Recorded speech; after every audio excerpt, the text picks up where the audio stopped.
皆様こんにちは、本日はオンラインフォーラム障害のある人のオンラインでの芸術参加とアクセス向上を考えるにご参加くださいましてありがとうございます。本日の司会を務めますブリティッシュカウンシルの湯浅と申します。どうぞよろしくお願いします。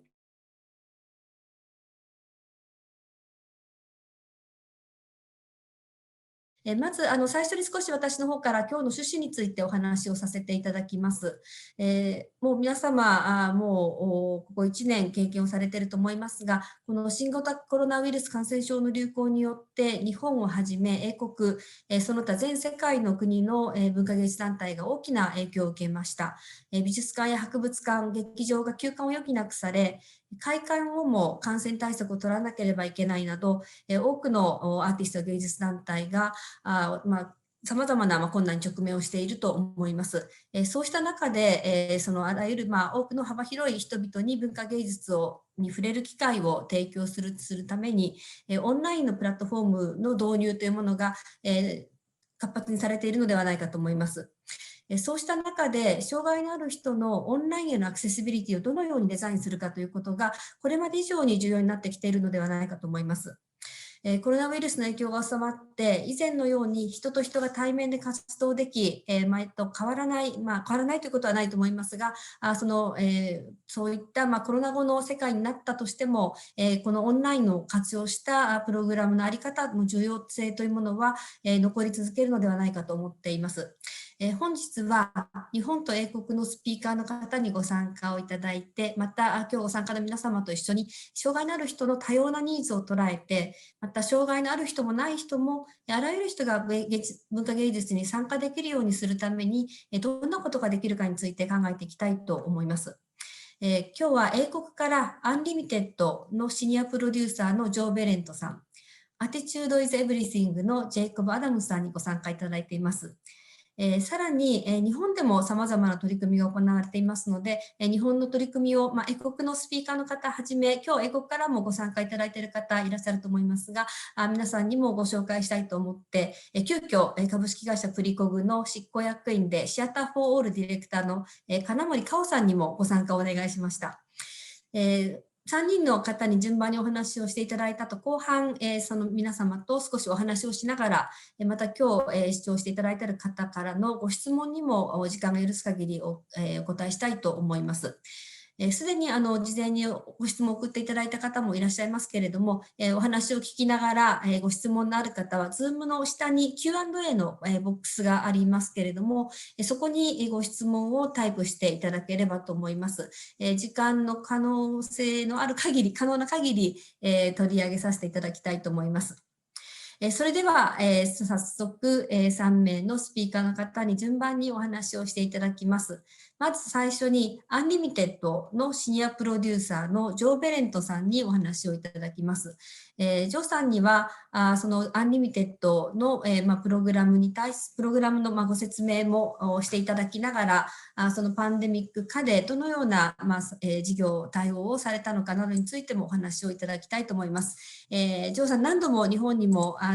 過去来日をしていただいておりまして、本当はまた昨年お会いできるかなと思っていたところなんですが、今日はオンラインでご参加いただきました。ジョーさん、よろしくお願いします。Hello and thank you. Yes, it's very sad not to be with you, eating ice cream and the whole variety of delights that I've been able to experience in Japan previously. My name is Jo Berendt. I'm a white 50-something plus woman, tending towards the plump with grey hair and pink streaks. I'm going to talk about Unlimited, which is a commissions program that's for disabled artists. I'm a disabled person myself, and I'm also in what we say in England is the clinically extremely vulnerable group. So I'm in the group of people most at risk from COVID-19. So I'm talking today from my bedroom, where I've been for over a year now, pretty much. So great to have that horizon expanded today. I'm going to share my screen and start a presentation to tell you a little more about Unlimited and also the work that we've done during the last year. So there's an image there of an artist holding a brightly coloured sari up against a blue sky. And I'm going to talk about Unlimited. We're a commissions programme. At the moment, we're delivered by two organisations, Shape Arts and Arts Admin, but we're transitioning into an independent organisation. We'll be independent in 2022. And that's a process that we're taking slowly over the next few years. An image at the moment of a dancer being held aloft. If you look closely, you can see that she's got one leg. She's mimicking a pose from Dirty Dancing, the film. We try and do three things at Unlimited. We promote high quality work by extraordinary artists. We embed disabled artists within the cultural sector. And through doing that, we believe that we can transform the perception of disability, not to make it a miracle or an inspiration, but simply to make it an understandable and normal part of the human condition. We're funded by Arts Council England, Creative Scotland, Arts Council of Wales, and also very gratefully by the British Council. It's an image of an older actor in profile with his hearing aid clearly displayed. I say we're a commissions programme. That's at the heart of what we do, getting money out to disabled artists to make exceptional work. That didn't stop because of the pandemic. We kept going. Nobody on our team has been furloughed or been made redundant, or we've just kept going. So next week, we announce our next round of commissions, something we do every 2 years. We're going to announce 34 awards, which total over £715,000 and include 11 partner awards. 67% of those artists have not been funded by us previously, and it includes work across all art forms, 46% within combined arts, 15% are theatre, 11% are within the visual arts, 7% are literature works, 5% are music. I can't see the dance, it's behind my thing. Here we go. At 3% are dance and 13% describe themselves as other, and that includes musical theatre and environmental sound art. 32% of those awards will be going to artists of colour. But this is a secret at the moment. It becomes announced next week at 12 noon in UK time on the 30th of March. And I put the hashtag up there, hashtag Unlimited Commissions, in case you want to follow that announcement. There's an image of a dancer laying on the floor, bent round a copper sheet in which her head can be seen reflected. Let's roll back a year. That announcement's coming next week. But what happened last March? What happened when COVID struck? We took emergency measures, like everybody. We re-examined every budget that we had, and anything that was unconfirmed shifted into a new budget that was to go directly to artists and freelancers. All our current contracts, the contracts with artists we had, were renegotiated. We paid everybody, but they didn't have to deliver in the same way. We didn't cancel events, we moved them online. All our staff, instead of working in offices, like everywhere around the globe, began to work from home. We purchased equipment to make that happen, and we also gave every member of staff an art fund so that they could buy art by disabled artists for their homes, so that they were surrounded by the very thing that keeps us all going. And we also spent time signposting people to information. There was so much information coming at people. It was really hard to navigate and find the right bit of information. So we played our part in streamlining that signposting.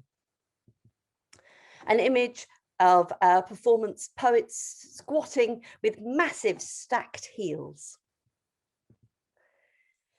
So what did it take to take everything online? There were a lot of considerations. Online does not suit everyone. We know of a percentage of our artists who cannot engage online, for whom Zoom is an access barrier in itself. So for those artists, we couldn't pivot to online. We had to find new ways, old school ways, the telephone, post, meeting up in parks where we could. We also know that online access can be complex, but that it's even more necessary. And it takes time to find the right solution that's going to fit the right situation and the people who are attending that situation. For us, it's become really bespoke, really individualized. Rather than a standard offer, we look at who the audience is for a particular event. Who are we trying to reach, and what's the best way to run that particular event for that particular audience? One of our key learnings was around timing. We very quickly realized that what we'd usually deliver in a full day wasn't going to happen as a full day on Zoom. Nobody can handle a full day on screen. We started to really vary the type of content and also think about the different ways in which the same content could be repurposed. So recording content, sending that to people individually, but also creating watch parties. So with recorded content, we could gather small groups together to watch that content and still have those discussions, even if they couldn't attend an original event. Basically, we ended up with having new priorities. And one of those key priorities for us was that everybody gets paid. Everybody who needs it gets paid for things. Before, we might have run an event and expected an artist to attend and to share their work because it was of benefit to them. This time, when they do that, we pay them. We should have been doing that before. And I think one of the things that this pandemic has really highlighted is the disparity in payment and security between people who are paid in regular jobs and people who work freelance within the sector. And we want to play our part in improving that situation. It's particularly relevant, I think, for disabled people. Disabled people in the UK make up 1/3 of those who've died due to COVID-19. We are at extreme risk. Another image there of a disabled musician with an adapted keyboard and guitar working digitally with a musician and a standard guitar in the background. I said we redeveloped and brought in all our money centrally, anything spare that we had. What did we do with that? Well, we set up some micro awards, giving out smaller amounts of money. Usually our awards are £10,000 or more. This time we dropped that to £1,000 to see how many more people we could get funds to quickly, but without expecting them to create or to fill in huge forms or to create huge works. So in that first 6 months, we gave out 107 grants and awards worth in excess of £123,000. They were micro awards, bursaries, and top-up awards to artists who had work. They were contracted to deliver work, and they now needed to move that into a digital platform. Since that 6 months, we've awarded another 200,000 to more artists to help them survive. And 50% of that has gone on digitising work. When we say digitising work, obviously there's a whole range of ways in which work can go online. And I'm not going to talk specifically about that, but I am going to talk about where that work goes. We really encouraged artists not to throw work online for free and not to throw work online without having a platform or a curatorial framework surrounding that work. So we encourage them to look for the online festivals, to look for the online platforms, to find a fit for their work and to work with that platform, festival or event to showcase their work in the right way. Online work still needs access. So often that's what our budgets were providing, captioning, BSL interpretation, audio description, different ways to break down content to make it more accessible. Obviously, work online still needs paying for. Artists, it's a livelihood. People still need to live. And we worked out really quickly that to put artwork online was best in partnership. We don't run a platform at Unlimited. We commission artists and we work with many platforms. And an example of that is a program called Culture in Quarantine, which is a partnership with the BBC, an organisation called The Space, and all 4 UK arts councils. In the first round, there were 25 awards, and 2 of those went to disabled artists, and we helped those disabled artists get their work onto the BBC platforms. One was on iPlayer and one was on BBC Radio. We persuaded the BBC, the Space and the Arts Councils to do a second round, but this time only for disabled artists. And we've just selected 12 awards. They're not public yet, but those again will play out on those platforms. The reach of the BBC platforms and the impact of that platform on those disabled artists' careers can't be overstated. This is one of the works from that round 1. It's an image of 2 signing performers projected onto a building in Bristol. We also took the Unlimited Festival online. The festival uses our commissions, but it's run by South Bank Centre and it usually takes place in September. It was to run alongside the Olympic and Paralympic Games. We moved it online. It took us until January because we had to work through a number of considerations, and also South Bank had to make really hard decisions about their staff during that time. As a building, they were severely impacted by the closure of buildings due to the pandemic. We had 20 online works by disabled artists and 1 physical work that was on the windows of South Bank Centre, 12 workshops, panels and events, and we reached over 7,000 audiences. They're the ones we've counted so far. It says the physical reach is still to be assessed because the online physical work is still up at the moment, so we haven't counted the audience for that. But it's interesting that the online festival reached easily 3 times more people than the physical festival ever would. We've all agreed we will never go back to a purely physical festival. The reach that we can gain by online is immense. The range that we can reach by online is immense. It gives a much wider range of people the opportunity to see the work. There's an image there of audiences at a physical festival a couple of years back, waving at the end of a performance.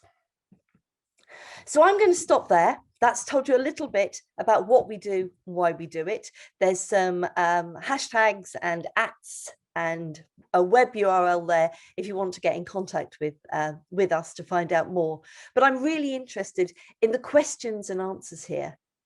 in what more we can do,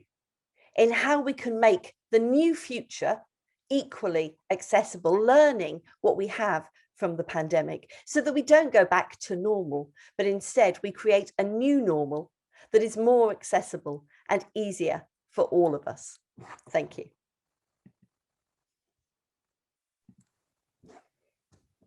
ジョーさんからこの1年間のですね、取り組みについてもお話をいただきました。特にパンデミックに影響を受けてすぐ後に、その障害のあるアーティストを支援するために取ったその方策というのはとても参考になるなというふうに思いましたし、アンリミテッドフェスティバル、日本の方も多く、実際行かれた方もいらっしゃるかと思いますし、今年の1月オンラインで参加された方もいらっしゃるかと思いますけれども、どういった取り組みをされたかというのも、非常に参考になりました。続いて、Attitude is Everything のジェイコブ・アダムスさんにお話をいただきます。Attitude is Everything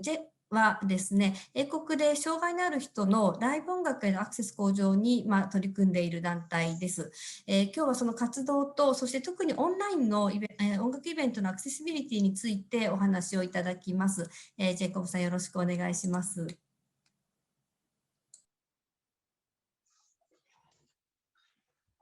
Thank you very much, and thank you for having me. I'm just going to share my screen.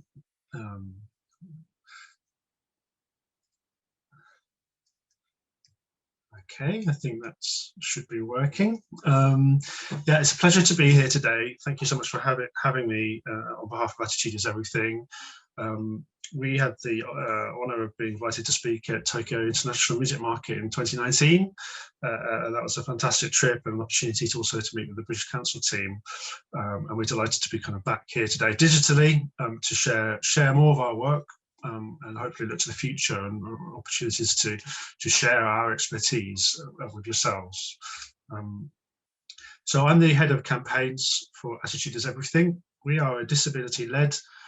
charity, an organisation based in London. And before I go any further, I'm a white male with not much hair on my head, wearing some headphones and a red shirt. That's me. We are a disability-led charity. We've been working in the UK for the past 21 years, and I'll go slightly into the history of our organisation and the ethos, some of the key principles which underpin our work, including over the past 12 months since lockdown happened here in the UK, and then also going to talk about a few of the resources which we've again been honoured to have translated in partnership with British Council in the past few years. So, Attitude is Everything. Our vision is in the future that we want to see is music and event industries that include deaf and disabled people as audience members, performers, employees, and volunteers. So it's really looking at the whole ecosystem, not so much from the kind of artist kind of development side and producing creative work, but in the interface between the industry, enabling people to be involved. And we're very much focused on being that interface between deaf and disabled people and the music and event industries in the UK, but we're also working increasingly internationally. And I think that interface is a really important mode. And our primary industry audience, I think, is the commercial music and event industries in the UK. And so in order to make that future a reality, as I said, we focus on connecting deaf and disabled people with music and event industries to improve access together. The best change comes about when people understand each other. And I think one of the key messages of our work is that improving accessibility is a relationship. It's not about kind of bestowing something on people. The best access, the best improvement comes by involving deaf and disabled people who are the experts in what you're doing. So for our work, deaf and disabled people lead the change. Industry professionals learn from real life experience and expertise. Barriers are identified and removed, and I'll go into a few of those in a minute. Good practice is celebrated and rewarded, and more deaf and disabled people play their part in music and event industries. And central to our ethos is the idea of celebrating good practice. So in the very early days, so I've got a slide with several images, the centre of which is a photo of our founder, Suzanne Ball, MBE. Back in the early days, she's probably selling T-shirts at one of our gigs, one of our DIY gigs in the very early days of Attitude is Everything. And there's some images of some of the early gigs in small grassroots venues and some of the posters that we produced, and also bronze, silver and gold symbols, which represent the Charter of Best Practice. So very early on, Suzanne did a piece of work for the British, for the Arts Council England, where to look at what was going on and what was happening in the music industry, primarily in terms of accessibility, and it became very apparent very quickly that there was a lot of goodwill, but not very much confidence and not much knowledge of how to actually make improvements. And so very shortly after that, we founded the Charter of Best Practice, which is a framework which persists to this day, which provides awards and a journey that a venue or a festival can go through in order to improve access with our support. And we're now at the point where over 200 venues and festivals across the UK have gained that award, levels of that award, ranging from Glastonbury Festival all the way down to a 60 capacity grassroots music venue. Also in the early days, as mystery shopping became enshrined in our work, which is capturing the lived experience of deaf and disabled people and feeding that back to the industry. So fast forward to today, Suzanne, our founder, has an MBE for her services to the music industry, and she's led the organisation really since the beginning. And we have developed a range of different kind of mechanisms by which to promote improvements across the industry, ranging from kind of access guides, outstanding attitude awards for the industry, where we gave 10 awards across the breadth of the industry for accessibility, producing state of access reports on various topics, the most recent one of which was in 2018, looking at ticketing, which obviously is highly relevant to any type of event, including online. Creating coalitions of industry partners to look at ticketing. We have now projects called a project called Next Stage, which is working with artists. We have a network of almost 100 deaf and disabled artists, and also artists who don't necessarily identify as disabled people, but have access requirements which impact their work. And also, most recently, Beyond the Music, which is looking at employment within the music industry. In the past year, we have been responding to COVID, like everybody. And the most recent initiative off the back of that has been the formation of the Audience Access Alliance, which is a coalition of organisations centred on access for audiences, whether it's providing BSL British Sign Language interpretation, or captioning, or evidence schemes for people to prove that they have an access requirement. And so we've come together really to try and pool our knowledge and expertise and influencing power to represent the fact that deaf and disabled audiences are out there, they haven't gone away, that the vast majority of audiences are desperate to get back to live events, but there are also concerns, and they need to be represented too. So this image now is an image of the UK with lots of dots all over it, representing a snapshot of the reach of our Charter of Best Practice before lockdown. And so, as you can see, there were dots all over. There are still some gaps which we're still working on. But really what happened in March, really almost a year ago today, was it felt like this map kind of disappeared overnight. Industry contacts and venues and festivals obviously were impacted by COVID and were unreachable. And so there was a big concern that priorities might change. And what we found, what we've been focusing on is working with government to influence government guidance, and also engaging with deaf and disabled people via our various projects, and our industry partners. And what's been fantastic to see is that there has still been tremendous goodwill and desire to not lose the developments which we had achieved prior to COVID. And we're already looking at next summer, as well as obviously supporting the industry this year, but looking ahead to next summer to hopefully have the most accessible year ever for UK festivals, for example. So 3 key concepts which underpin our work, which really apply to online events as much as offline. So the first one really is that access is about identity, connection, passion, and escapism. We do spend a lot of time talking about accessible toilets and ramps and physical accessibility, of course, and obviously that, you know, online accessibility as well. But I think for anybody wishing to engage with this topic, it's so important to also connect this work with what it is to be a participant or an employee or an artist within the industry which we all love. And so access, you know, someone being able to access something is also about, you know, forging their own identity as much as a non-disabled person has the privilege to be able to do. Be able to connect with fellow audience members or with their favorite artists, be able to discover a new artist for the first time potentially, be able to express a passion, and be able to have access to the escapism which we know comes with performance and with being in a space or an outdoor event. And so really, I think for anyone going back to teams, this reframing accessibility in these terms as much as the practical side, which we spend a lot of time supporting the industry with. The second kind of key concept is that disabled people are diverse and they are the experts. In the UK, for example, commonly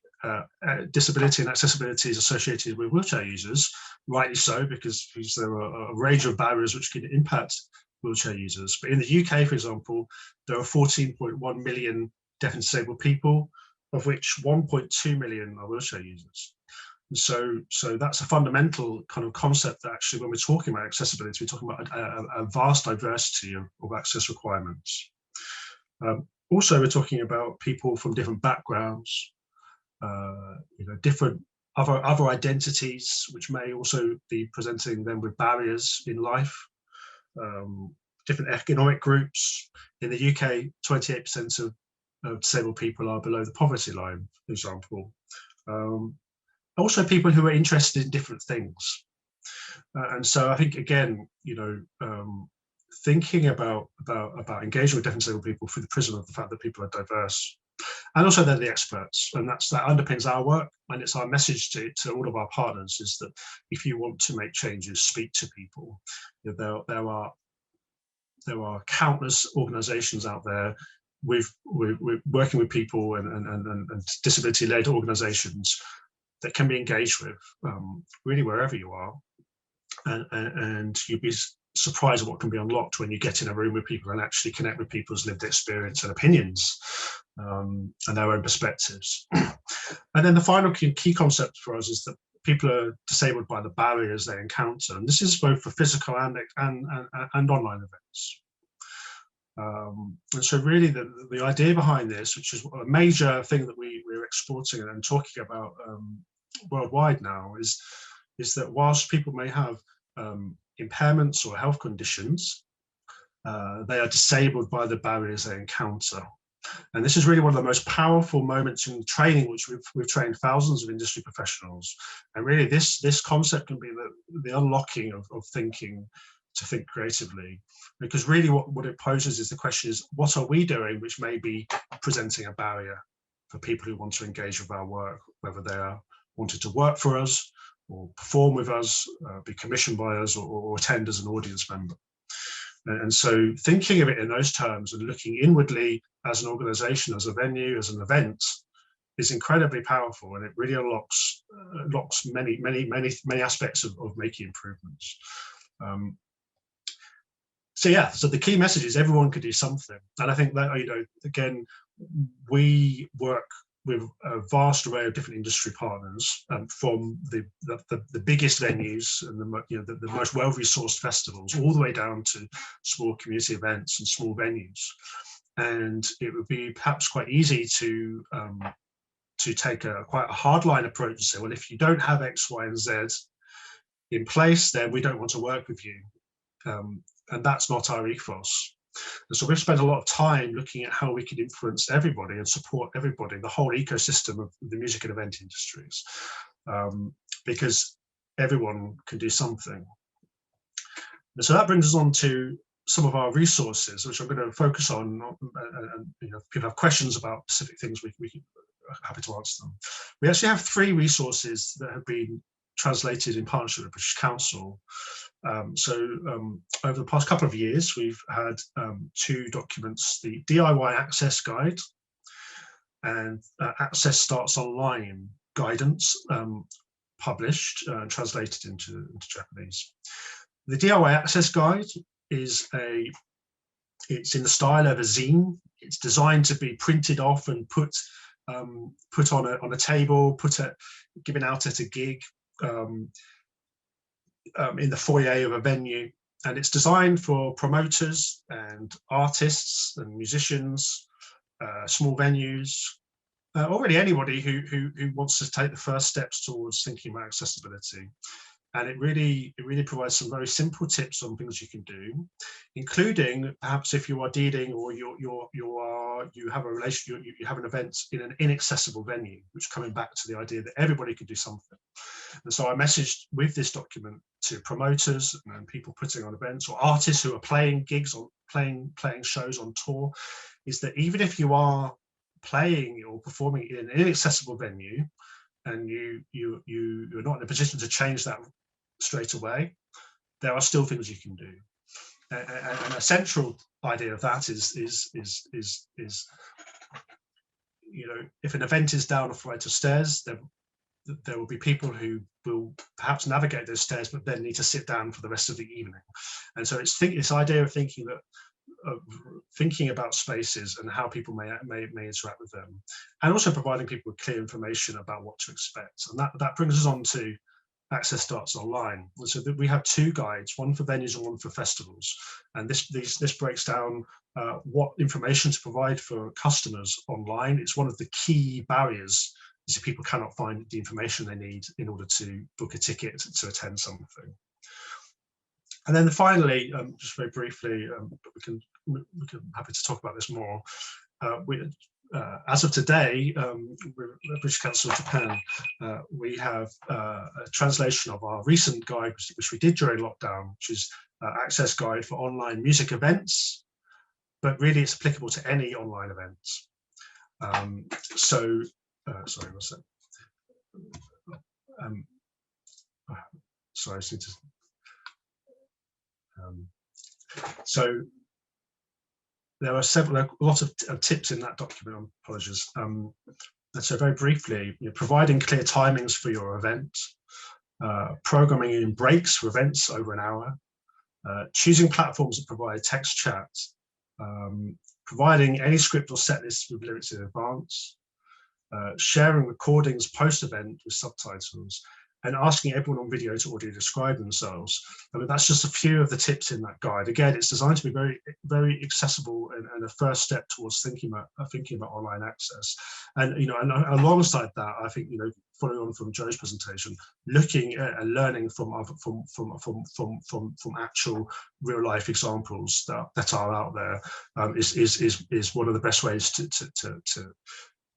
to make improvements. And that really underpins our kind of whole approach with working internationally, as well as we just want to be able to share as much as possible to enable other industries to leapfrog. We've been working for 21 years. We have a vast array of knowledge and expertise which can be drawn upon, and having our guidance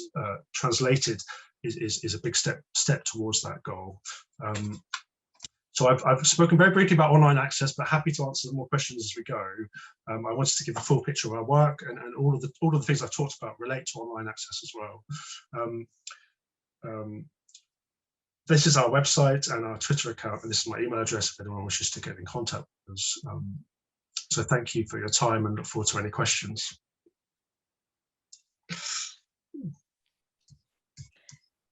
はい、ジェイコブさんありがとうございました。非常にとてもプラクティカルな情報も、盛り込んだですね、ガイドについてもご説明いただいていたと思います。お話もありましたが、今、日本語版を、この後も公開する予定になっていますので、ぜひご関心のある方は見ていただければと思います。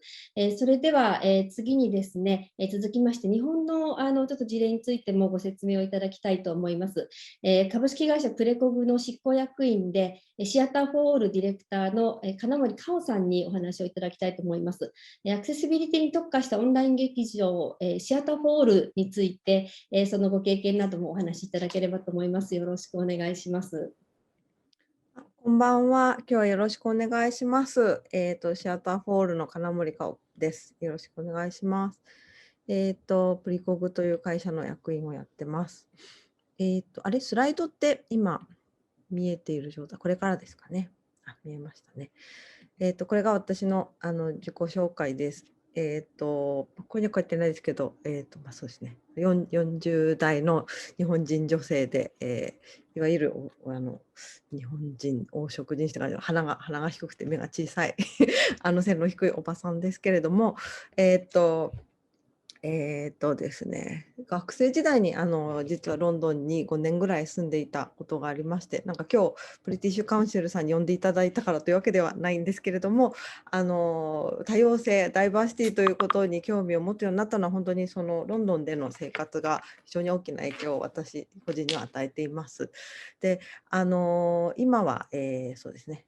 プリコグというパフォーミングアートの制作会社でさまざまなプロジェクトの企画、ディレクション、プロデュースのお仕事をしているわけですけれども、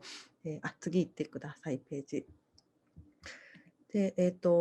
プリコグの会社は、ですね、そうですね、オンラインにかかわらず、基本的には、まあ、もともとは劇場とかいうところを主戦場にしながら、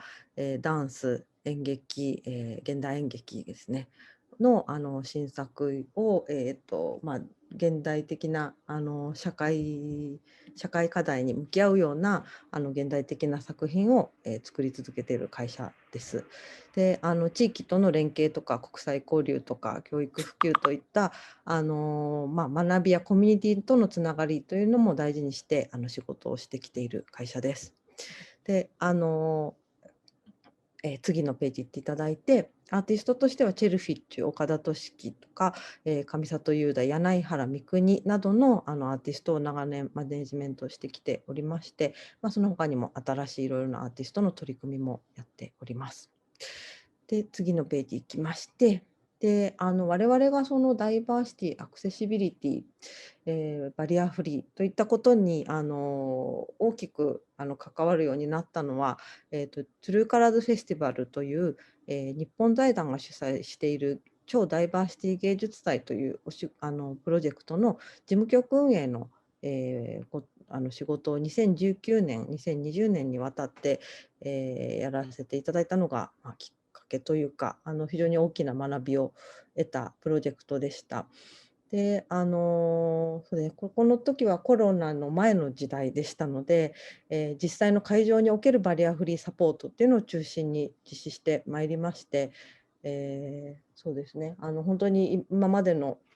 プレゼンテーションで皆さんおっしゃってたように、まあ、実体験としてその自分たちの少しの努力で、一つずつのバリアを取り除けるんだということをすごく実感しました。でそういうことの積み重ねでしか逆に言うと、なんていうかバリアをフリーにしていくことはできないであろうし、そのことをお客さんも、制作者側もアーティストも理解を深めていくということが大事なんだと感じました。で、そうですね、こういうなんかアイコンもいろいろ作ったりしながらアクセシビリティということへのなんていうのかな、理解を、広めるようなことをこのフェスティバルではやっていました。で残念ながらその後ご存知のようにコロナがありまして、次のページすいません、お願いします。そうですね、これがさっき言ってたアクセシビリティのさまざまな取り組みです。で、次のページお願いします。で、現在このフェスティバルはオンラインに軸足をアフターコロナというか、ウィズコロナで、移行しまして、いろいろな作品を、配信という形で発表しています。で海外のオーディエンスをターゲットにし始めたということもあり、ほとんどの作品が英語にもなっていますので、よかったらぜひご覧いただきたいんですけれども、配信を主軸に置いたことで、新しいお客様がこのフェスティバルに訪れているというような感触を得ているこのところの思うことです。それでまあ、我々としてはもちろんこのようにオンラインに軸足を移してこのフェスティバルは、再スタート切れたことは素晴らしいことではあったんですけれども、当然いくつものイベントが中止になったり、延期になったり、あるいは予算的に課題が出て、なんていうか形を変えざるを得なくなったりなどいうことが起きまして、自分たちとしてもそのクリエーションの熱をなんていうか消したくない。それから、劇場という場のアクセスっていうのもなんていうか劇場というその場所には行けなかったとしてもそこに行くというような日常生活の中でのその瞬間みたいなのを絶やしたくないというような思いもありまして、次に私たちが始めたのが次のページお願いします。今、やっているシアターフォールという事業です。これはバリアフリー型のオンライン劇場というふうに、言っていまして、コロナの時代にあって、表現を続けたい、活動を継続したい、劇場を閉ざしたくないという思いで、始めたものなんですけれども、実際舞台というか上演映像ですかね、上演映像や映画作品、ドキュメンタリー番組とかの作品を、インターネットで配信しながら字幕、音声ガイド、い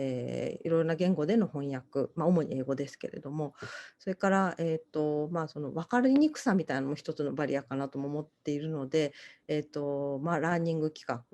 とかコミュニティ活動などを通じてそういうさまざまな境遇の人たちが文化芸術に触れられるような環境を作ろうとスタートしました。で今年度は、文化庁の収益力強化事業というものに採択され、大規模な比較的規模の大きな公募を実施することができました。で110団体ぐらいが、応募して、最終的に採択できたのは21団体だったんですけれども、それを経て今この2、3月でおよそ、30本の動画作品と17プロジェクトの、ラーニング企画が発表することできました。でその、今回参加した団体のうちもちろんそのバリアフリーとかアクセシビリティということを意識的にこれまでも取り組んでいたという団体もいくつかありましたが、ほとんどが新しく初めて、そういったアクセシビリティについて考えるというような団体でした。でなので、なんていうかいわゆる字幕、いわゆる手話通訳みたいなのがついている作品ももちろんあるんですけれども、アーティストがゼロからその自分の作品のアクセシビリティを広げるという一体高めるというのはどういった意味なんだろうということに向き合って作った作品も非常に多いのが特徴かなと思っています。でそういった中で私たちが気づいたのはなんていうんですかね、正解はないというか、いろいろなバリアがあって、それをクリアにする、方法っていうのは、さまざまなアプローチがあると。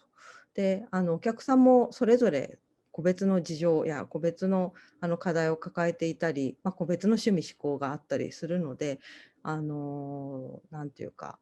こういった取り組みをしたから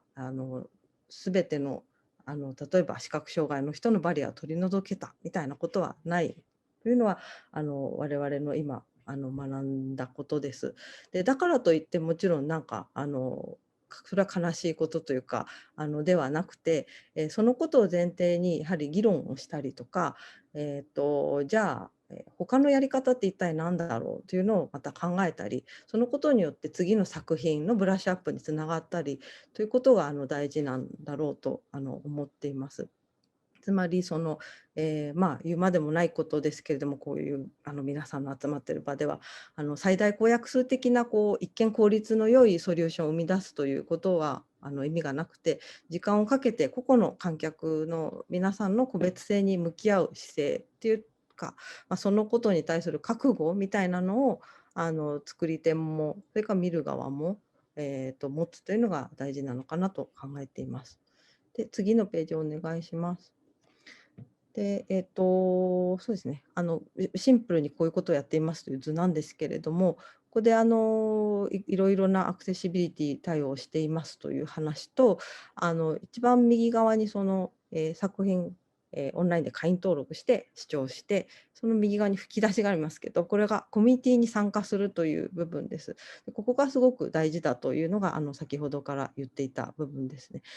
ただ作品を作って発表するだけではなくて、それが一体どのような気づきをみんなの中で生んだのか、分かったとか分からないということだけでなく、わからないということにこそ、アート鑑賞の醍醐味があるかもしれない。わからないということは決して誰かを置き去りにするようなことではなくて、そこからなんか新たな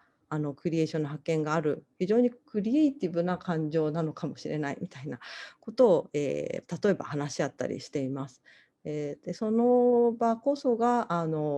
バリアを取り除くような行為なのではないかなと考えています。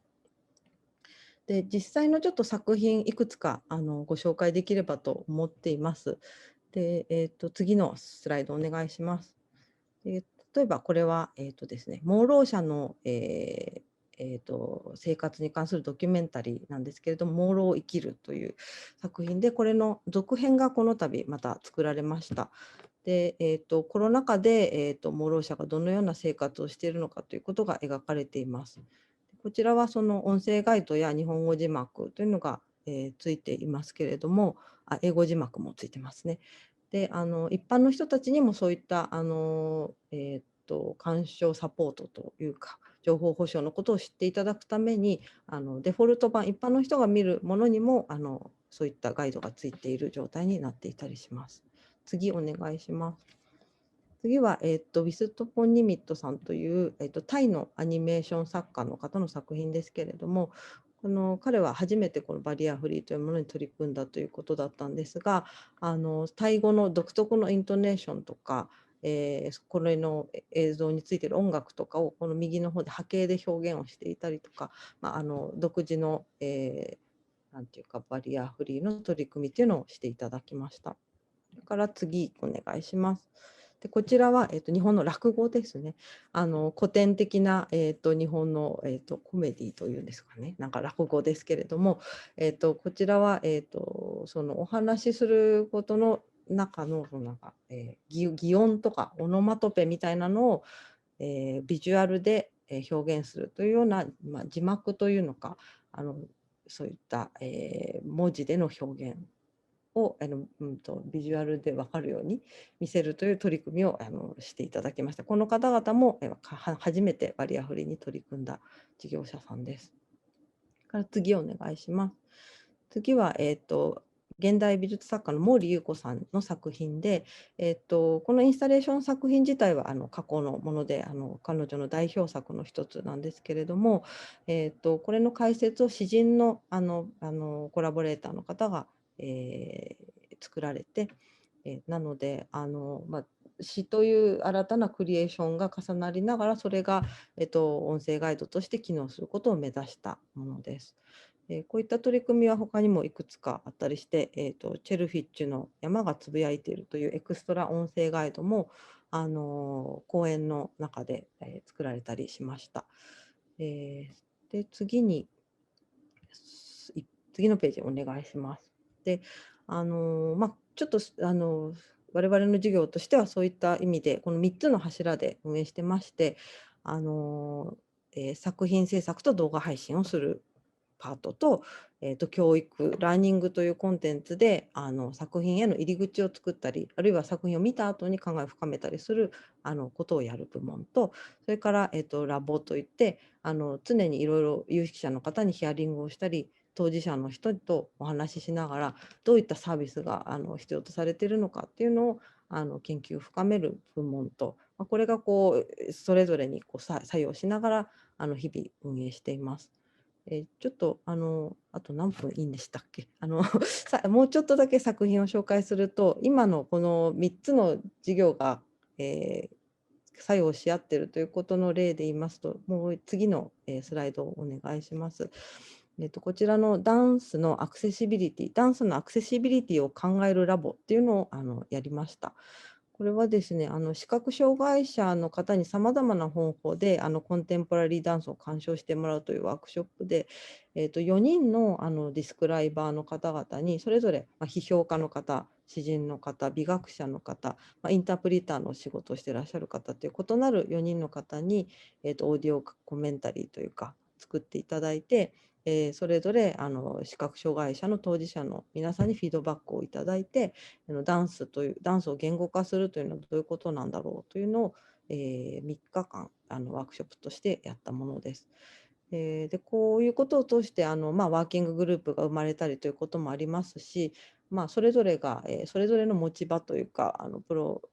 それぞれのお仕事に持ち帰ってここでの経験を生かすということもできるのではないかなと思っており、こういった取り組みを特に我々としては継続したいなと思っています。で、ちょっとあとは駆け足になりますけど、次のスライドお願いします。他にもこれはイゲンゴラボという、方々の作ったプロジェクトで、これも視覚障害者の方、ろう者、盲ろう者、手話を第一言語として育った健常者の方っていうのがプロジェクトメンバーとして、作品を作っています。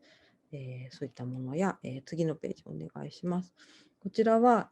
モデルとデザイナーが向き合って 6組のチームが6つの、衣装というかファッションの作品を作るというプロジェクトのドキュメンタリー映画で、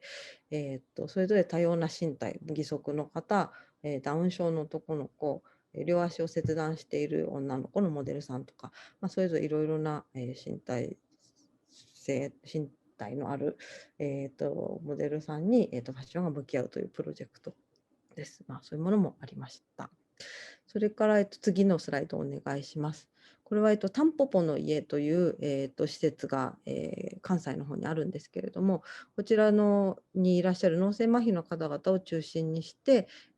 彼らが一緒に過ごしてきて亡くなったご友人の話をもとにドキュメンタリー演劇のようなものを作った、ものの作品です。これはそうですね、コミュニティ演劇としても非常に注目すべき作品となったのではないかなと思ってるんですが、こういったものもございます。で、最後に、1枚、もう1回、はいですね。で、私たちとしてはこういった配信事業以外にも、これクラウドファンディングでまだちょっと3人しか集まってないですけれども、こういった何ですかね、鑑賞環境っていうのをどのように福祉施設の中に作っていくか、あるいは、障害当事者の方々の日常の中に、作っていくかみたいなことも大事かなと思っておりまして、オンラインだから、オンライン上だけで完結するということではなく、じゃあどういったデバイスでどういう環境でどういう椅子の置き方で、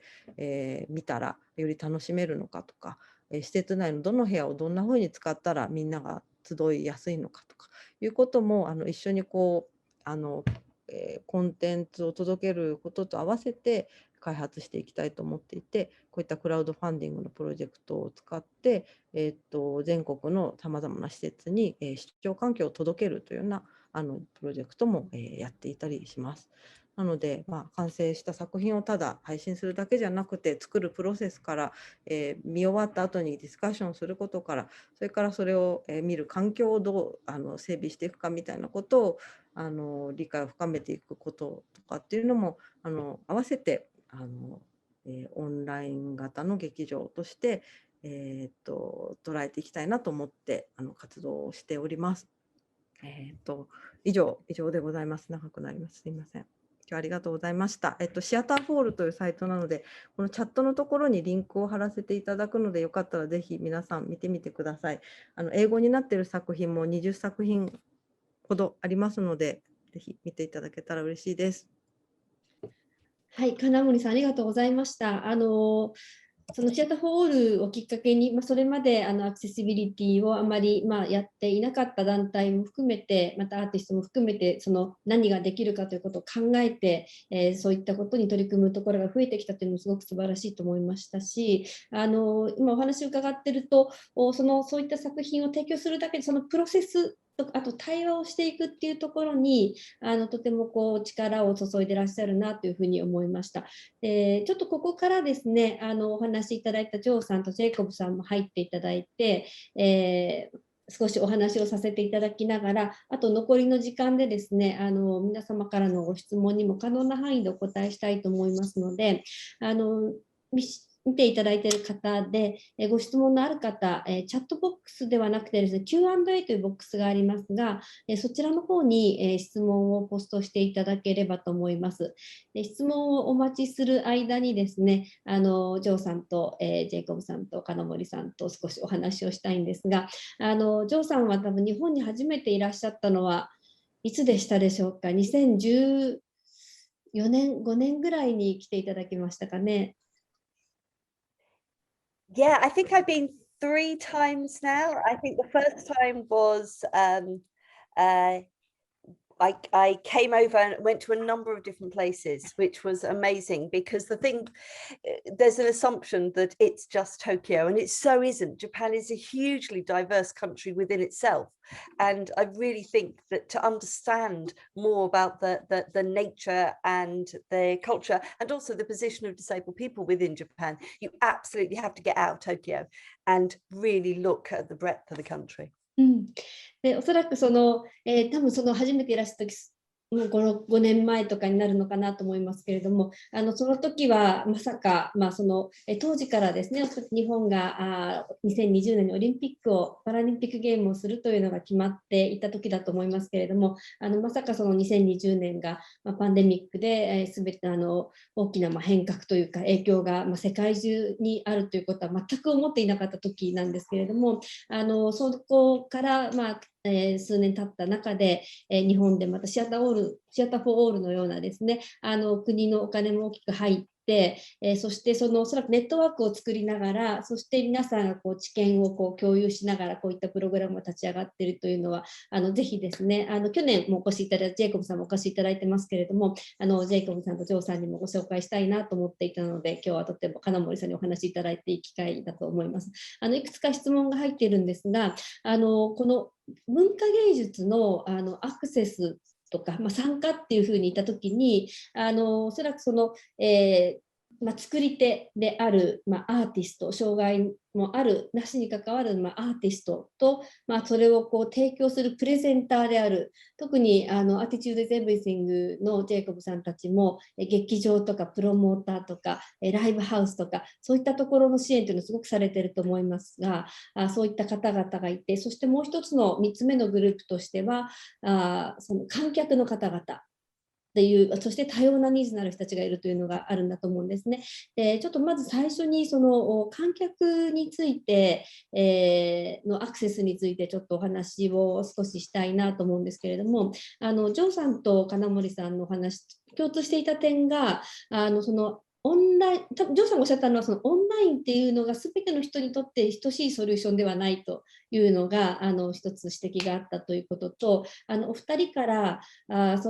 ニーズ、アクセスのニーズというのは非常に多様であって、金森さんも最大公約数でいけばいいということではなくて、ジョーさんがベスポークという言葉も使いましたけれども、それぞれのニーズに合わせていかなきゃいけないっていうことがとても大事なことであり、また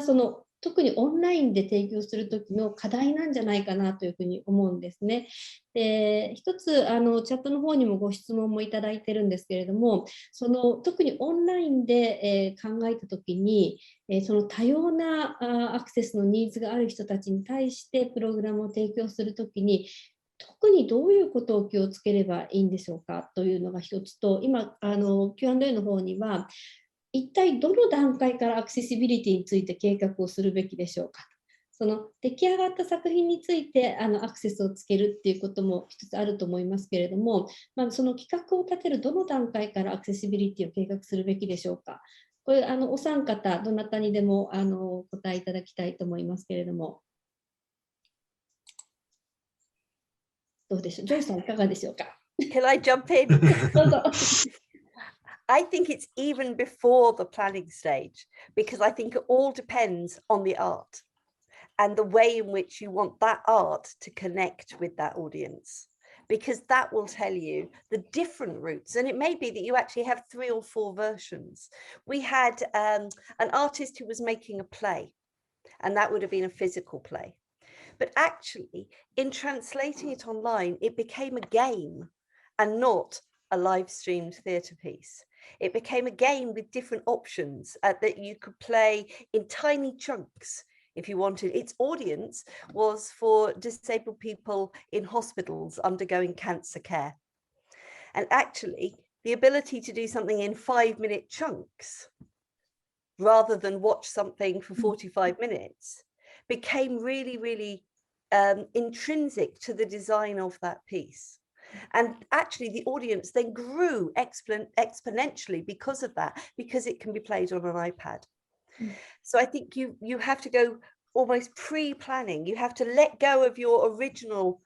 plan for a real live iteration and then think, in this piece of art, how can I reach my core audience? The people I really, really want to reach. And we can't just say, I want to reach everyone. No, we have to be specific. Who is this piece of work really for? And then you can expand that out. ありがとうございます。おそらくそういったアプローチを取ると、その一番届けたい人にとってアクセシブルであるだけではなくて、またさらにそれが思いがけない人にもとても楽しみやすいということもあるのかなって今お話聞いて思いました。で、あるものを字幕をつけるということではなくて、その形態短めにするとかいろんな配慮があるのかなと。ジェイコブさんどうですか？ Yeah, I mean, I think really kind of following on from what Joe was saying, thinking about accessibility as a spectrum of things to think about. And, the guide which we've had translated is very much around kind of baseline things that can be thought about. Perhaps some principles which could be applied across any type of online event, and so there's that kind of setting the kind of the baseline of that people can expect, and then in addition to that, there's the vast opportunity for creative engagement with access, whether it's in person or online. And as Joe rightly says, if it's a case of if it's related to commissioning and is able to be really bespoke, then access being a part of that whole conversation. And so that's really probably what we would say is it's there certainly in that in the guide there are some generic things which could be thought about for any type of online event, to be honest. But then if you have the opportunity to think, to really engage creatively with it and involve the artist, find ways to involve audience members in some capacity as well. If you're able to have that development process, I think that just enriches it. And probably another kind of idea around access is it can be, there's vast potential to be creative with it, and that doesn't have to erode the quality of the access. So I think that's a key message, and looking to examples, to be inspired by that. You're right. I mean, I think we do have to think about the audience generally when it comes to online. I mean, in the UK, currently 22% of people, and this may be different in different countries, I appreciate, but in the UK at the moment, about 22% of the general population don't have the necessary digital skills for life as are required now, and with everything becoming more digitized, and disabled people are 35% less likely to have those skills. So it has to be thought about, but that's where perhaps also thinking about, are there opportunities to engage with digital inclusion projects? Because there are, and I don't know the landscape in Japan, but there may well be really interesting relationships to forge with organizations that are looking at digital inclusion and tools with by and for disabled people. So I think that's definitely something to think about. I think hybrid access events, hybrid digital and in-person events are probably here to stay in many respects, and for very valid reasons. And I also think there's a really valid access consideration as well. So something we're now starting to think about, talking with the UK music industry, for example, and event industry, is this the idea that people. We may see consumers being very interested in being able to buy a physical ticket, but have the option to access something online, and that could be useful for anyone, including people who, for example, have fluctuating conditions where they may, on the day they may not be able to attend, but they still want the option of being able to access what they've paid for and what they want to see. So I think it's going to be very interesting to see how that evolves. What what should not happen, and what we're very passionate about, is online access could never be seen as a replacement for physical access. You know, if there is a physical event, then thinking about access for the physical event is still so crucial. And you know, we wouldn't want to see a situation where online access was in place of someone being able to get in the door and access something in person. Yeah. ありがとうございます。いくつか重要なご指摘があったと思うんですけれども、特にそのアクセスを考えるときに、そのクリエイティブなソリューションで考えていくっていうそのアプローチっていうのはすごい大事だと思いました。で、金森さんもお話されていた中で、多分同じようなことをおっしゃっていたと思うんですね。で、あとは今多分そのいろいろな日本のアーティストの方とか団体の方と、これからどういうやり方があるのかっていうことをお話しされているんだと思いますけれども、すでにプレゼンテーションのところでも少しお話はいただきましたが、今特にこうお話しされていることとか、このお二人のお話に続いて何かありますか？そうですね。なんか我々は本当なんていうか、今、この半年ですかね。で圧倒的にこう向き合っている濃密な時間を得てるという感じなので、そういう意味で言うと。デジタルネイティブ的な感じのところがあるんですけれども、ちょっと現実的なところで言うと、すごく痛感しているのは運営上、やっぱなんかすごく時間をきちんとかけることと、ちゃんとそこに人数を人をきちんと立てるということはなんていうかなんていうんですかね、アクセシビリティということをちゃんとやろうと思うといくらその時間や人間がいても足りないくらいだというふうに思うので、そこを軽んじないということがすごくていうか逆にそうしないと成立しないというか、でその初めて取り組まれる事業者さんとかとやっぱりそこがすごく一番食い違うところかな、なんか。で大事なことっていうことはなんかもう心構えとかマインドセットのこともありますけど、現実的に時間と人数みたいなのはすごく痛感しているところだったりします。一つは多分こういったコロナ禍の状況の中でよりそういったオンラインに移行する中でオンラインのアクセシビリティとか、その芸術に参加が難しい人たちに対してどうやって、アクセスを提供するのかっていうことを今非常に日本で話されているっていうのはそのコロナの中でいろいろ大変なことがある中でもポジティブなことの一つなんだろうなというふうにはすごく思いました、お話を伺っていて。で、ジェイコブさんのお話の中で、その英国の中でもいわゆるデジタルデバイドというんですかね、そのデジタルのアクセスがない人がいっぱいいるんだというお話もあって、今 Q&A の質問の方にもですね、日本でもやっぱりそのまだまだデジタル格差とか所得の格差とかそういったことはすごくあるんですね。でそういった中で、その特に障害のある、方またその家族の方、そうしたそれがアーティストであれ、観客であれ、そのオンラインに対するアクセス自体が難しいというところもある方もいるんだと思いますけれども、さっき多分ジェイコブさんの時には、それはそのアートだけではなくて、そのデジタルインクルージョン全体の課題として、そのもっと大きなところで、連携をしていくということもあるんではないかという話もあったと思うんですけれども、特に英国でもそのデジタルデバイドの課題っていうのはあると思うんですが、そのどういったイニシアチブが取られ、サポートが今あるでしょうか。ちょっと今Q&A の方でご質問もちょっといただいているのでお聞きできればと思います。Okay, I can try to. I mean, so the first thing, actually, just some reflection to what's been spoken about and what we're all talking about is obviously this is a process, and I think that element of being confident to try things. And I'm sure Joe would agree that that there's that's an important part of this, and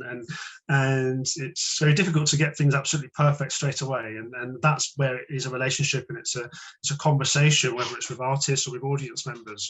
and by involving audience members from the start, I think that's one way to move towards finding the best solutions, but it's not necessarily going to be straight away, and that's okay. That's what a message we say to everybody we work with. I mean, in terms of the digital divide, I mean actually, when I talk about this, I think about one of my first jobs in London was working for a local disability organisation, working with disabled people in a London borough. We were working directly with people who were in that category of people who didn't have access to their own computers, but they would come into our location, and we would support access to and sometimes support people to get online for the very first time. And so that I do think, you know, at the local level and regionally or in cities, you know, there will be organisations who are working directly with the most excluded disabled people, because again, we're talking about a very diverse range of people. You know, for us, our volunteers, we have people who are going to concerts. You know, we were talking to one of our volunteers yesterday, and despite lockdown, they have 23 gigs booked for the next few months. They go into things all the time. And then we also have people in the UK who are not accessing things and are excluded in multiple ways. But there will be organisations out there. If you're working in a local area or a town or a city, there will be disability organisations, I'm sure, or networks that can be engaged with, who may be able to give you access to some of the most excluded people, potentially, and that could be an incredibly rich relationship to start. I'll hand over to Jo. Jo has got her hand. Two very quick things to add. We've given money for technology to groups who don't have the technology, but it has to be alongside money for people, because the technology on its own is worthless without people learning how to use it. And that process is a long process. But it's also why we're interested in the partnership with the BBC, because the digital divide is absolutely real. However, the divide for people who have access to television and radio is lesser. It's not perfect, but it's much lesser. So if we can utilize those platforms that more people have, then that's another way that we can start to bridge that gap. ありがとうございます。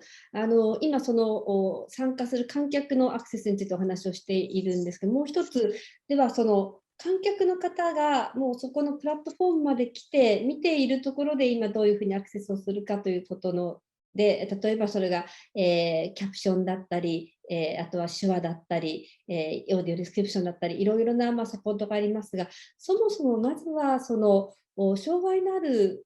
方、観客の方、オーディエンスの方に見てもらうためのその広報の在り方とか、または今ちょっと、Q&A の方にも、ご質問が来てますが、その、プラットフォーム自体、そうですね、あとは例えば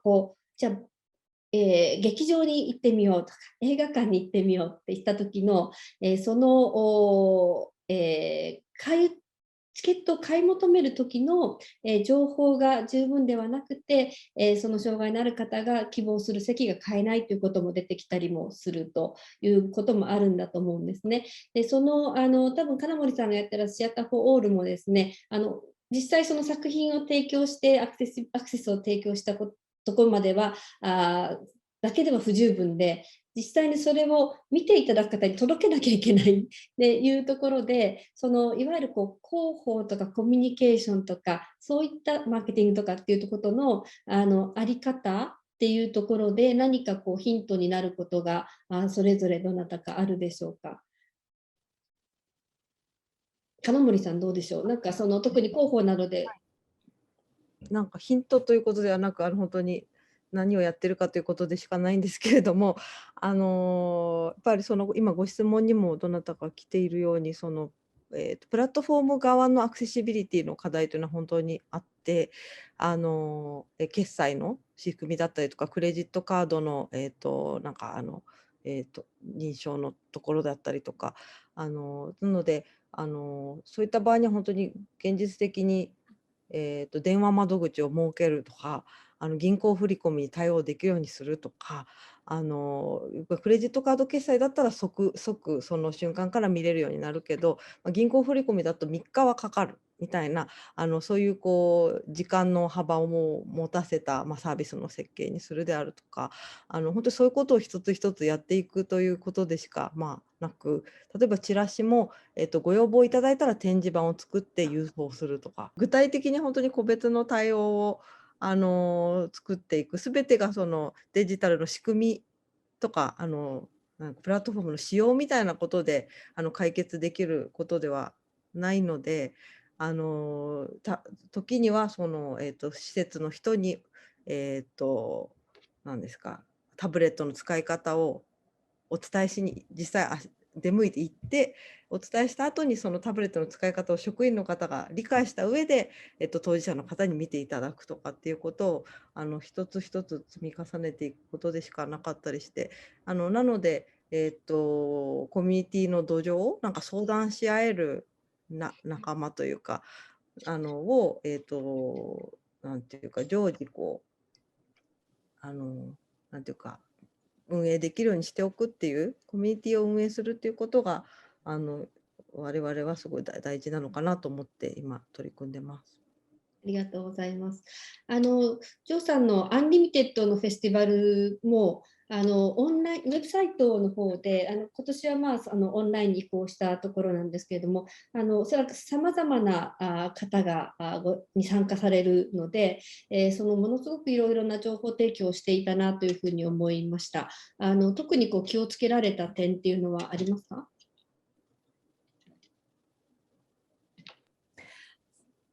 ？I think we were interested in making sure the artists felt they were well represented. Originally, we wanted all the works to be available the whole of the week, but the artists didn't want that. So we had to listen to what the artists wanted, as well as what an audience might need. And balancing those needs was quite hard. Some audience members found that there was too much access, that it was overwhelming for them. So we've learned that next time we would be much more tailored. You can have something or you cannot have it. We were forced by the way in which South Bank Centre's website was configured to not be able to offer as much choice as is needed. We need to be better at giving that individual customization to audiences. What else did we really learn? We learned that people's attention span online is very short. And so where we might have an event that would be a 3-hour event, that's 45 minutes. Where a performance may be an hour, actually online you may do 15 minutes and that may be fine. So really thinking about attention span. But also we had some durational things where people attended for hours, but it's a very different experience. So really thinking about the experiential impact of the work and making sure you have a form that suits it. ありがとうございます。最初の方にお話しして、やはりその一つのソリューションが全員に行くわけではないということがやっぱりそこ今もおっしゃったことの一つだったかなと思います。もしかしたらその観客の方の中にはこういう今オンラインのプラットフォームになるとみんなで顔を出しましょうというようなものがあるときにやはり私は出せないというような状況の方もいらっしゃるかもしれませんけれども、多分今ジョーさんが言っていたのはその全ての人のその状況に応じてフレキシブルに変えていきながらそれぞれの方を想像しながらですね、ソリューションを作っていくっていうことなのかなというふうにおっしゃったかなというふうに思います。もう少し質問が来てるんですが、今ジョーさんがですね、オンラインのイベントで人々が耐えられる時間には限度があるっておっしゃったのまさにその通りでして、今回こういった多様なご経験のスピーカーの方にいらっしゃって、私たちもこれ対面ですと、おそらく2時間から2時間半ぐらいの今までだとフォーラムをやっていたんですが、今回この Zoom を使っていますので、まずはその時間1時間半と切ってですね、皆様からまずは事例をご紹介いただくという会を今日させていただきました。この後またいくつかもう少しちょっといくつかの、例えばじゃあ障害のあるアーティストの支援はどうしていくのかとか、もしかしたらオンラインアクセシブルなマーケティングのあり方は何なのかとか、クリエイティブなディスクリプションは何なのかとか、少しテーマを区切ったセッションをしてきてもいいのかなというふうにも思います。ジョーさんのお話の中でも、これから未来に向けて共有を経験していくっていうことがすごい大事だというお話もあったので、ぜひ国を越えてですね、経験できていっていいなというふうに思います。まだまだご質問したいこともすごくいっぱいあるんですけれども、ちょっと最後に一言ずつですね、すごい難しい質問かもしれないんですが、ジョーさん、皆さんのお話の中で、この1年間すごい大変だったけれども、そのオンラインで見えた可能性もあったというお話もあったと思うんですね。で、まだまだ足りてないところとか、新たな気づきもあったっていうお話もあったと思うんですが、ここから先、2年後とか3年後とか、また少しウイルスの影響が収まって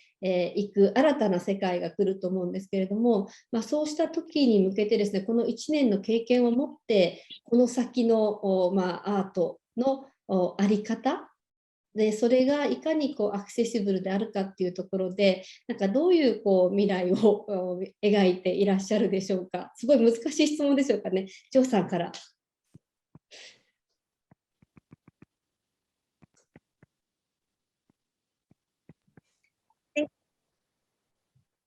Me. I think we have to blend. We have to do physical, and we cannot go back to not having online access. I will never travel from my home in Yorkshire to London simply for a meeting anymore. I don't need to. It's a waste of resources. It's a waste of planetary resources as much as anything else. So I think we will absolutely look at blending online and real, and work out what is essential, what is the real experience, when is that needed, and when actually can we do things better in a different way. ありがとうございます。ジェイコブさん。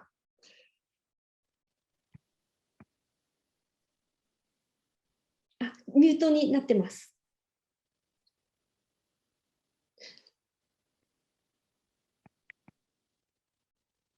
It has to happen once every time I do a Zoom call. Apologies.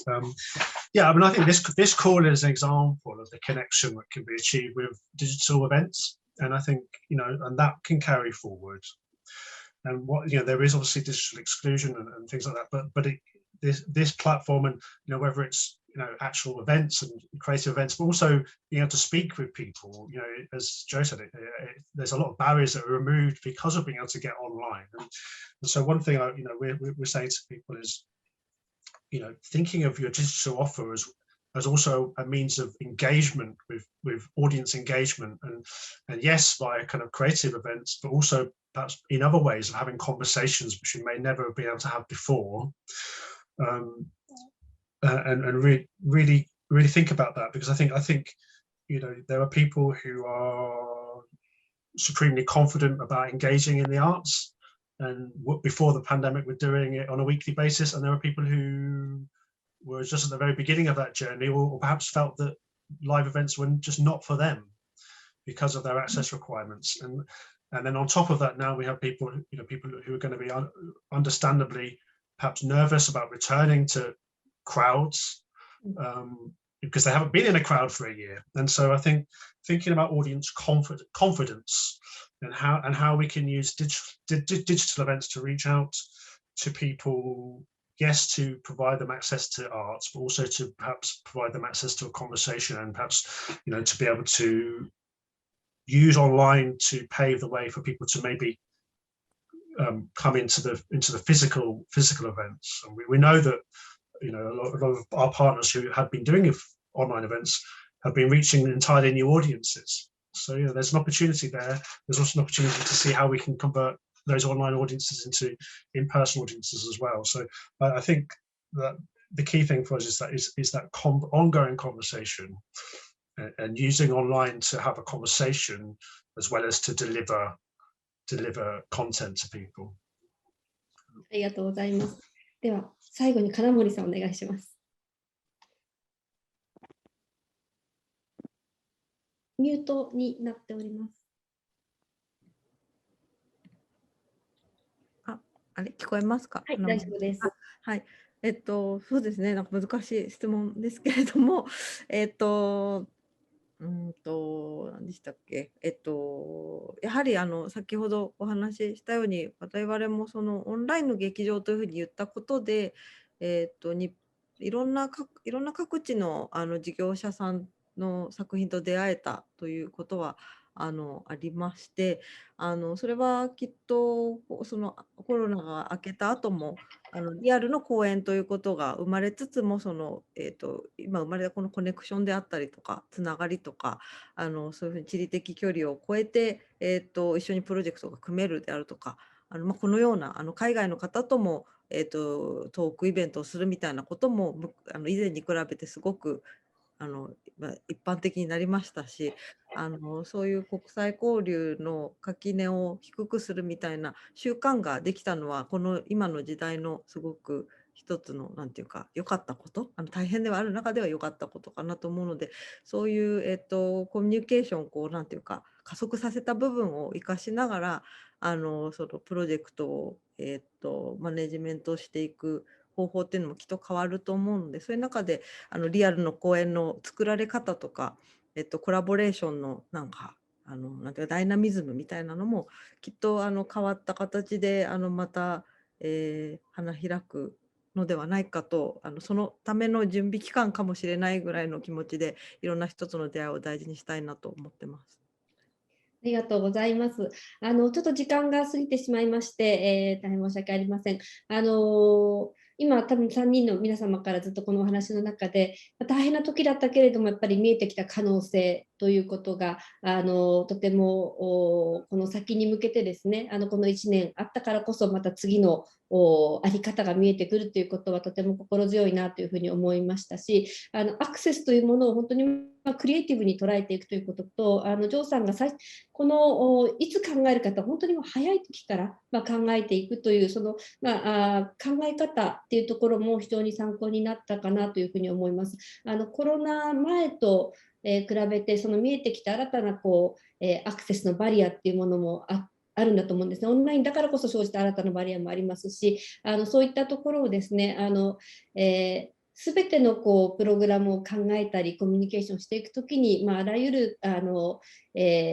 クセスの可能性というものを考えながら、クリエイティブなソリューションを考えていくということを必要とされているのかなというふうに思いました。そしてまたこういったツールを使ってですね、今日のように、ジョーさん、ジェイコブさん、そして、金森さんのような皆さんをですね、国を越えて、また地域を越えてつなげていけるような機会をこの先も持てればいいなというふうに思います。ジョーさん、ジェイコブさん、朝早くからご参加いただきましてありがとうございます。金森さんも急遽お声掛けをさせていただきましたけれども、ありがとうございます。ぜひですね、これをまた4月以降もですね、続けていければと思いますので、またぜひよろしくお願いします。本日は皆様ご参加いただきましてありがとうございました。ジョーさん、ジェイコブさん、金森さんもありがとうございます。また、ぜひお会いできればと思います。ありがとうございます。